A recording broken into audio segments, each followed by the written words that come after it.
हमने माना कि मुफ्त में नहीं सीखा, आपने उदासी में मुस्कुराने का हुनर, बदले में आपने जिंदगी की हर खुशी तबाह की है। क्या आज उदासी का नया आशियाना आपका अपना घर है? और अगर इसका जवाब हाँ में है तो एक बात ज़रूर समझ लीजिए, तकदीर के खेल से नाराज़ नहीं होते, ज़िंदगी में कभी उदास नहीं होते। हाथों की लकीरों पे यकीन मत करना मेरे दोस्त, तकदीर तो उनकी भी होती है जिनके हाथ नहीं होते। आप अगर चाहें तो इस उदासी को हमेशा हमेशा के लिए अपनी ज़िंदगी से निकाल सकते हैं। बस आपको इतना ही करना है कि जो बदला जा सकता है उसे बदल डालिए, और जो बदला नहीं जा सकता उसे स्वीकार कर लीजिए, और जो स्वीकार नहीं कर सकते उससे दूर हो जाइए। लेकिन खुद को हमेशा खुश रखिए, क्योंकि वह भी एक बड़ी जिम्मेदारी है। क्योंकि ढोंग की ज़िंदगी से ढंग की ज़िंदगी कहीं बेहतर है, और आपकी ज़िंदगी जीने का मकसद खास होना चाहिए और अपने आप पर पूरा विश्वास होना चाहिए।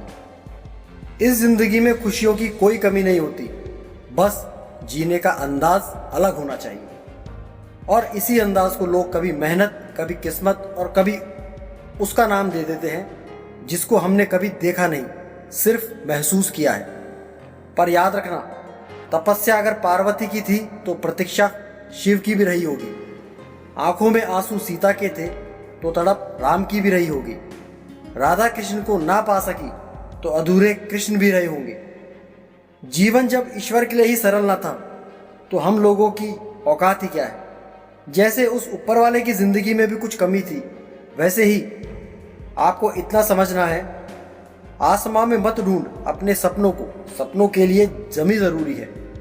सब कुछ मिल भी जाए तो जीने में क्या मज़ा है, जीने के लिए कुछ कमी भी ज़रूरी है। इन्हीं कमियों के साथ मुस्कुराहटों को अपनी ज़िंदगी में आने दीजिए।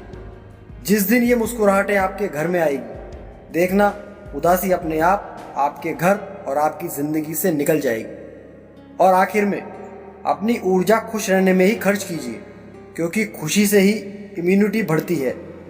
खुशियों का कोई रास्ता नहीं, खुश रहना ही एक रास्ता है।